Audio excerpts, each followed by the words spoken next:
Ahmedabad Udaipur national highway પર આજે વહેલી સવારે ગમખ્વાર અકસ્માત સર્જાયો હતો।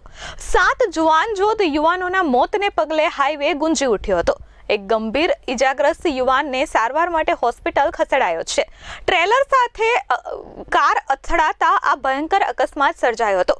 જો કે યુવકોના મોતને પગલે પરિવારજનો પર આભ તૂટી પડ્યું છે। સમગ્ર મામલે પોલીસે તપાસ હાથ ધરી છે। અમદાવાદ ઉદયપુર નેશનલ હાઈવે 48 પર આજે વહેલી સવારે ગમખ્વાર અકસ્માત સર્જાયો હતો।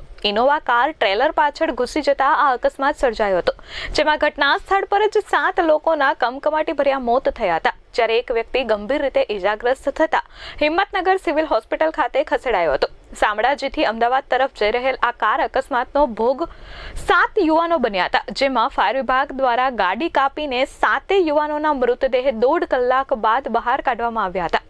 અકસ્માતને પગલે કારનો કચ્ચર ઘાણ નીકળી જતા કારને ગ્રાઇન્ડર વડે કાપવામાં આવી હતી। આ અકસ્માતના પગલે તાત્કાલિક 108 ફાયર વિભાગ, હિંમતનગર પોલીસ સહિતના ઉચ્ચ અધિકારીઓના કાફલો ઘટના સ્થળે દોડી આવ્યો હતો। મળતી માહિતી અનુસાર આ તમામ લોકો અમદાવાદના છે, જે પૈકી એક ઘાયલ છે, જે અમદાવાદના કુબેરનગરનો હોવાનું સામે આવ્યું છે। હાલ તો યુવકોના મોતને પગલે પરિવારજનો પર આભ તૂટી પડ્યું છે। ગુજરાતના સાબરકાંઠા જિલ્લામાં જે હાઈવે આવે છે શામળાજીથી હિંમતનગર તરફ, ત્યાં આજે સવારના એક ઇનોવા ગાડી જેનો નંબર છે GJ1 RU 0077 તેનો અકસ્માત સર્જાયેલો અને તેમાં સવાર 8 વ્યક્તિઓ પૈકી 7 વ્યક્તિઓના મરણ ગયેલ છે, તેમજ એક વ્યક્તિને ઈજા થયેલ છે, જેને હિંમતનગર સિવિલ હોસ્પિટલમાં સારવાર અર્થે ખસેડવામાં આવેલ છે।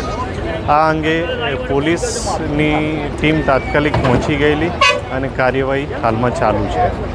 ઇનોવામાં સવાર તમામ 8 યુવક અમદાવાદના રહેવાસી હતા। તેઓ શામળાજી બાજુથી અમદાવાદ જઈ રહ્યા હતા। અકસ્માત એટલો ગંભીર હતો કે ઇનોવાનો કચ્ચર ઘાણ નીકળી ગયો હતો અને અંદર લાશ ફસાઈ ગઈ હતી, જેથી ગેસ કટર દ્વારા કારના પતરા કાપી લાશ બહાર કાઢવી પડી હતી। હિંમતનગરમાં સહકારી જીન નજીક આજે વહેલી સવારે આ અકસ્માત થયો હતો, જ્યાં શામળાજી તરફથી અમદાવાદ આવતી કાર ધડાકાભેર એક ટ્રેલરના પાછળના ભાગમાં ઘૂસી ગઈ હતી, જેના લીધે હાઈવે પર અફરાતફરીનો માહોલ જોવા મળ્યો હતો। અકસ્માત અંગેની જાણ મૃતકના પરિવારજનોને થતા તાત્કાલિક જ અમદાવાદથી હિંમતનગર સિવિલ પહોંચ્યા હતા। હિંમતનગર સિવિલ હોસ્પિટલ પહોંચતા જ પરિવારજનો ધ્રુસકે રડી પડ્યા હતા અને ભારે શોકની લાગણી ફેલાઈ હતી। Kalpesh Patel, S24 news, Himmatnagar.